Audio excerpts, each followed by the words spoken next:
കൃത്യസമയത്ത് ഞാൻ എത്തും. പിന്നെ ഞാൻ വാട്സപ്പിൽ ഒരു പിക്കിട്ടിട്ടുണ്ട്, ഒന്ന് നോക്കിയേ. ആ അത് തന്നെ, സുരേഷ് ഏട്ടൻ എടുത്തുതന്ന സാരിയാ. ആ ഒരു കർച്ചീഫ് എടുക്കാൻ കയറിയതാ. എനിക്കിത് ഇഷ്ടപ്പെട്ടു, അപ്പോൾ എടുത്തു തന്നു. ആ നീ ഫോൺ വെച്ചേ, ഇല്ലേ ഞാൻ എന്തെങ്കിലും മറക്കും. കല്യാണം കഴിഞ്ഞ് നേരെ ഓഫീസിലേക്കാ. ഡീ ഈ സാരി എങ്ങനെയുണ്ട്? ഓ ഞാൻ നല്ല ആളാ, പൊട്ടിയോടാ ചോദിക്കുന്നെ.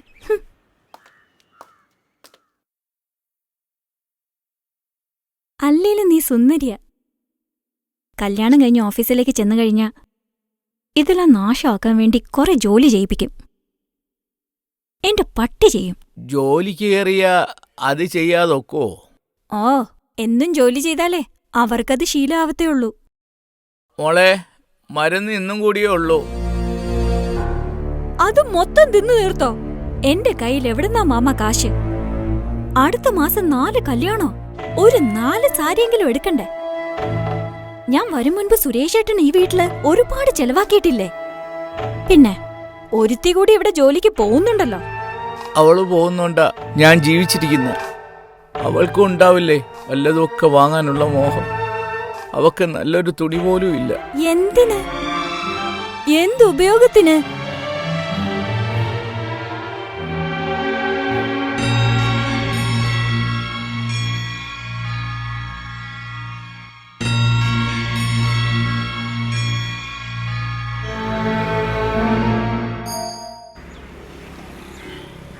ആളത്ര വെടുപ്പില്ലെന്നാ അവിടെയുള്ള ഷമി പറഞ്ഞത്. എനിക്കറിയാടെ ഇവിടെ, നീ പതുക്കെ പറയുന്നു വേണ്ട. ഇവിടെ ബോംബിട്ടാൽ ഇവള് കേൾക്കാൻ പോണില്ല. അത് ഞാൻ വിട്ടുപോയളേ. ഇവള് പുറത്തിറങ്ങി നടക്കുന്നത് രാത്രിയിൽ ഷമ്മി കണ്ടിട്ടുണ്ടെന്ന് പറഞ്ഞായിരുന്നു. പൊട്ടിയാണെങ്കിൽ എന്താ ആഗ്രഹമില്ലാതിരിക്കുവോ? എന്നാലേ എനിക്കുണ്ട് ആഗ്രഹം. ഞാൻ ഒന്ന് പറഞ്ഞാലോ? ഞാൻ ചോദിച്ചു നോക്കട്ടെ. അത് വേണ്ട, നമുക്ക് അവളെ പൊക്കാം. ഒരു അവസരം വരും.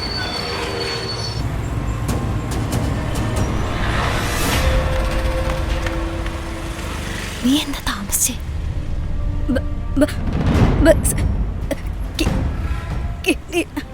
അകത്ത് പോ. വർക്കുണ്ട്, അർജന്റ് വർക്കാ. ഉച്ചയ്ക്ക് ആള് വരും, തീർക്കണം. ഇപ്പൊ തന്നെ താമസിച്ചു. പൊട്ടിയ സഹതാപം കൊണ്ട് വെച്ചതാ. ജോലിയെല്ലാം ഞാൻ തന്നെ ചെയ്യണം. ശമ്പളം കൃത്യവാ. ഒന്നും കേക്കണ്ടല്ലോ, കേൾവിയില്ലല്ലോ. സാറെന്തിനാ ചിത്ര എപ്പോഴും പൊട്ടിന്ന് പറയുന്നേ? അവക്ക് ചെവി കേൾക്കാൻ മേലാത്തോണ്ട്. അതെ, അത് അവളുടെ കുഴപ്പമാണോ? ചെവി കേൾക്കാൻ പാടില്ലാത്തവരെ പൊട്ടിന്നല്ലാതെ മുണ്ടിന്ന് വിളിക്കാൻ പറ്റുമോ? ആ പിന്നെ നാളെ കഴിഞ്ഞേ 2 ആഴ്ച ഞാൻ കാണൂലെന്നറിയാലോ. അതെ, കാര്യം പൊട്ടിയൊക്കെ ആണെങ്കിലേ അവളെ ജോലിയിൽ എന്നെക്കാൾ മിടിക്കുക. നിനക്കൊന്നുകൂടെ ആലോചിച്ച് തീരുമാനം എടുത്താ പോരെ നിഷേ? അങ്ങേര് പട്ടാളത്തിൽ നിന്ന് ലീവിന് വരുമ്പോഴേ ഞാൻ അവിടെ ഇല്ലെങ്കിലേ പിന്നെ ഒരിക്കലും ഇങ്ങോട്ടേക്ക് വരണ്ടെന്ന് പറയും. അത്രേ ഉള്ളൂ. അയ്യോ അത് വേണ്ട, നീ അവനെ തൃപ്തിപ്പെടുത്തിയിട്ട് വന്നാ മതി. ഓക്കെ?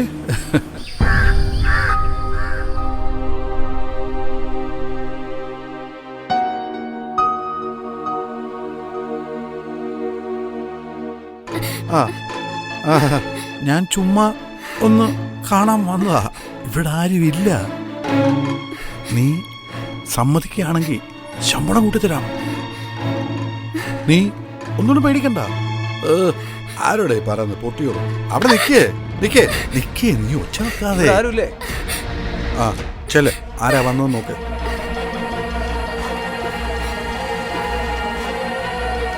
രണ്ട് കോപ്പി.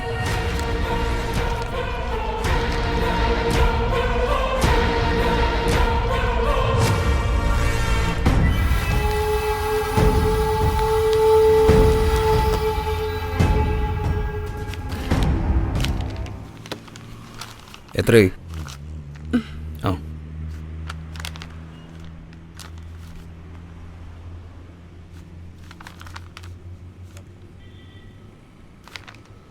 ശരി.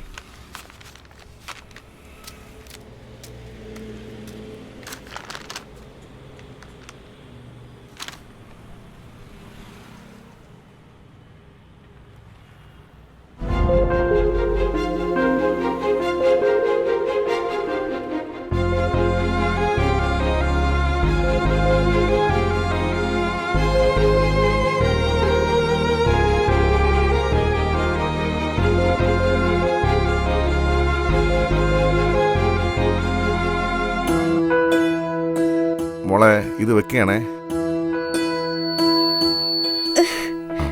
ഇത് ഈ കാതിലും വെക്കട്ടെ കേട്ടോ.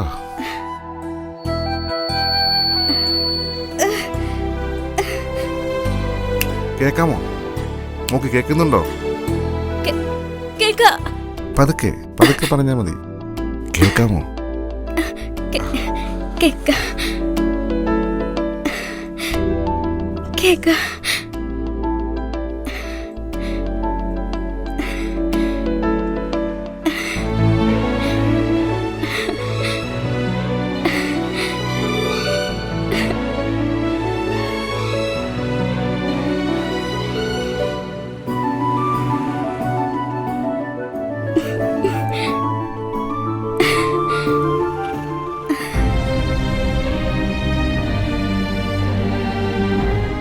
എന്റെ മോക്ക് നല്ലവണ്ണം കേക്കല്ലേ?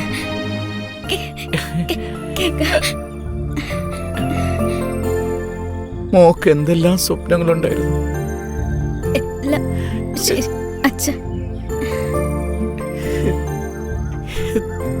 എത്ര നല്ല പഠിക്കുന്ന കുട്ടിയായിരുന്നു. അമ്മയും പോയി, അച്ഛനും വയ്യാതായപ്പോ മോളുടെ എല്ലാം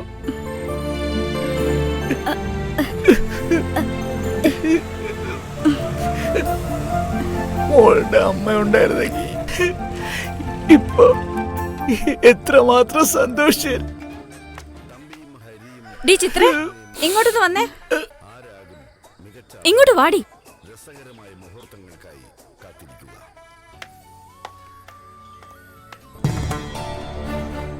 ഡി പൊട്ടി, നിന്റെ കാശ് വല്ലതുണ്ടോ? 2000 ഇല്ലേ?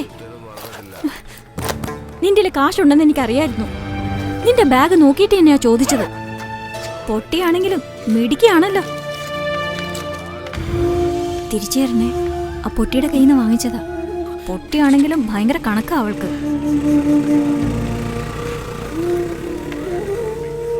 നിന്റെ കാശ് ഞാൻ തിരിച്ചു തരാം. അതിന് നീ വിഷമിക്കണ്ട. ഓ, എന്തിനാടി പൊട്ടി നീ TV നോക്കുന്നത്? വെറുതെ കറണ്ട് ബില്ല് കൂട്ടാൻ. നീ ഇങ്ങ വാ, കുഴപ്പമില്ല. അങ്ങേര് ഉറങ്ങി. ആ പൊട്ടി ഇപ്പൊ കിടന്നത്. ഇനി എണീക്കില്ല. നീ ഇങ്ങ് കേറ്.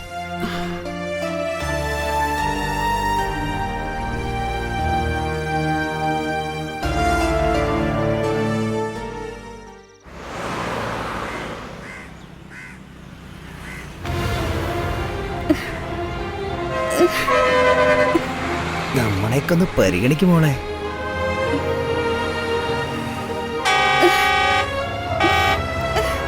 നീ സിറ്റി മാത്രമേ ഓടത്തുള്ളൂ.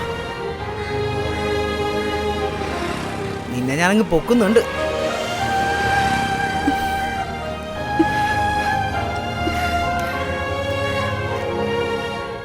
ഞാൻ അന്നേ പറഞ്ഞല്ലേ ആക്രാന്തം കാണിക്കില്ലെന്ന്. നീ പറഞ്ഞല്ലേ ശരിയാക്കി തരാമെന്ന്. നടന്നേനെ, ഇനിയും നടക്കും. എടുത്തു ചാടിയത് എന്തിനാ? അവളെ പോലീസിൽ പരാതിപ്പെടാൻ നിന്നതാ. പോലീസിലെങ്ങാനും പരാതിപ്പെട്ടിരുന്ന പുട്ടിപ്പെട്ട് ഞാൻ കൊന്നേനെ. പയ്യെ തിന്ന പനയും തിന്ന. ഞാൻ നിന്റെ ചേച്ചിയെ പോലെയല്ല എന്നൊക്കെ പറഞ്ഞ ഒരുവിധം അവളുടെ മനസ്സ് മാറ്റിയെടുത്ത് ഞാൻ സെറ്റാക്കി തരാന്നേ.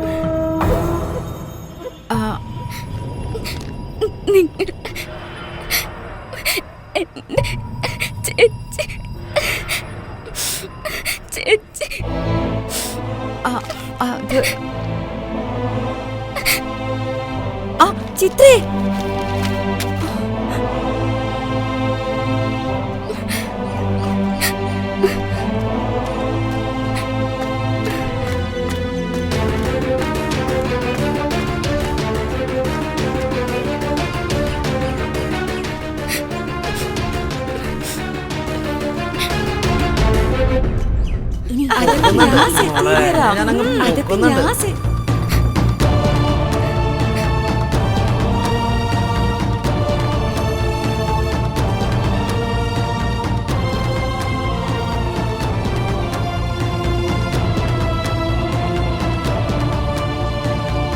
പരിഗണിക്കും മോളെ.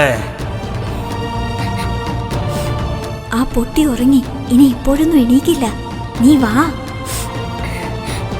നിന്നെ ഞാനങ്ങ് പൊക്കുന്നുണ്ട്. അതൊക്കെ ഞാൻ സെറ്റ് ചെയ്ത് തരാം